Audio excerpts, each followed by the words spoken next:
నగరంలో గత 4 రోజుల క్రితం ఇంటర్ మొదటి సంవత్సరం చదువుతున్నటువంటి చరణ్ అనే విద్యార్థి నారాయణ కళాశాల భవనంపైకి ఎక్కి మరి దూకి చనిపోవడం జరిగింది.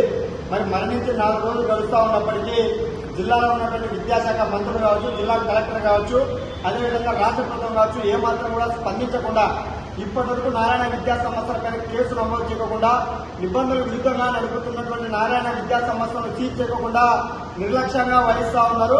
మరి ఇప్పటికే గత 4 రోజుల నుంచి జిల్లాలో ఐక్య విద్యార్థి సంఘాల ఆధ్వర్యంలో ఆందోళన కార్యక్రమాలు శ్రీకారానికి చుట్టినప్పటికీ జిల్లాలో ఉన్నటువంటి ఆర్ఐఓ గారికి కూడా చీమ కుట్టినట్టుగా వ్యవహరిస్తా ఉంది. మరి ఇప్పటికైనా కూడా ఐక్య విద్యార్థి సంఘాలుగా రాష్ట్ర ప్రభుత్వాన్ని జిల్లాలో ఉన్నటువంటి ఆర్ఐఓ గారిని ఒకటే వినిపిస్తా ఉన్నాం. వాళ్ళ తక్షణమే రాష్ట్ర ప్రభుత్వం కూడా స్పందించి చరణ్ అనే విద్యార్థి మరణానికి నైతిక బాధ్యత వహిస్తూ మరి నారాయణ తక్షణమే మంత్రి పదవి నుంచి బర్తరఫ్ చేయాలని చెప్పి ఈ సందర్భంగా డిమాండ్ చేస్తున్నాం.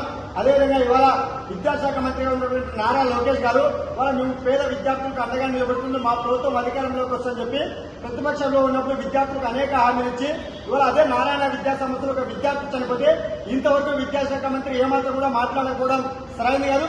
ఇప్పటికైనా కూడా విద్యాశాఖ మంత్రి మరి తక్షణమే ఈ సంఘటనపైన మాట్లాడాలని చెప్పి ఏఎస్ఎస్ గా డిమాండ్ చేస్తున్నాం. అదేవిధంగా రేపటి రోజున ఈ చరణ్ అనే విద్యార్థి మరణానికి కారణమైనటువంటి విద్యా సంస్థలు సీజ్ చేయాలా, అదేవిధంగా నారాయణ విద్యా సంస్థలకు తొత్తుగా పనిచేస్తున్నటువంటి ఆర్ఐఓను సస్పెండ్ చేయాలని చెప్పేసి రేపటి రోజున నారాయణ విద్యా సంస్థలు ఎదుట ఆందోళన కార్యక్రమాల్లో మరి పిలుపునివ్వడం జరిగింది.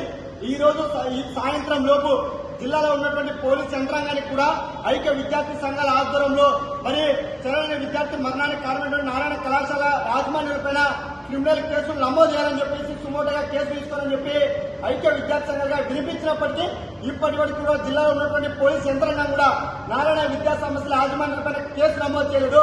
మరి ఈ రోజు సాయంత్రం లోపు నారాయణ విద్యా సంస్థల యాజమాన్యాలపైన కేసు నమోదు చేయకపోయినా లేదా విద్యా సంస్థలు సీజ్ చేయకపోతే రేపటి రోజున అనంతపురం జిల్లా వ్యాప్తంగా విద్యార్థులను కూడా సమీకరించి నారాయణ విద్యా సంస్థలతో ఆందోళన కార్యక్రమం నిర్వహించబోతున్నాం. ఈ ఆందోళన కార్యక్రమానికి కూడా ఐక్య విద్యార్థి సంఘాలకు సంబంధించినటువంటి రాష్ట్ర నాయకులు కూడా ఈ ఆందోళన కార్యక్రమంలో పాల్గొనబోతున్నారు. ఈ రేపు జరిగేటువంటి విద్యా సంస్థల ధర్నా కార్యక్రమాన్ని విజయవంతం చేయాలని చెప్పేసి ఐక్య విద్యార్థి సంఘాలుగా మరి విద్యార్థి లోకానికి పిలుపునిస్తా ఉన్నాం.